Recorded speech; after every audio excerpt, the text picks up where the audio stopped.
ప్రతి వారం ప్రజల నుంచి అందుతున్న అర్జీలకు శాశ్వత పరిష్కారం అందించే దిశగా అధికారులు తగు చర్యలు చేపట్టాలని జిల్లా కలెక్టర్ షాన్ మోహన్ అధికారులను ఆదేశించారు. కలెక్టరేట్ లో జిల్లా collector Shan Mohan, joint collector Rahul మీనాతో కలిసి ప్రజా ఫిర్యాదుల పరిష్కార వేదిక కార్యక్రమంలో అందిన అర్జీల పరిష్కార పురోగతిపై అధికారులతో చర్చించారు. అర్జీల పరిష్కారంలో మరింత నాణ్యతను పెంచడానికి తీసుకోవాల్సిన చర్యలపై జిల్లా కలెక్టర్ అధికారులకు దిశానిర్దేశనం చేశారు. ఈ సందర్భంగా ఆయన మాట్లాడుతూ ప్రజా ఫిర్యాదుల పరిష్కార వేదిక కార్యక్రమంలో అందిన వినతులపై ప్రత్యేక దృష్టి పెట్టి క్షుణ్ణంగా పరిశీలించాలని అన్నారు.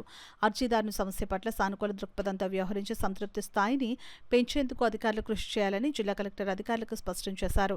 ఇందుకు జిల్లాలో శాఖల వారీగా మొత్తం అర్జీలను పర్యవేక్షించేందుకు డిపిఎం ఎస్డీసీ నోడల్ అధికారిగా ప్రత్యేక బృందాన్ని నియమించడం జరిగిందని అన్నారు.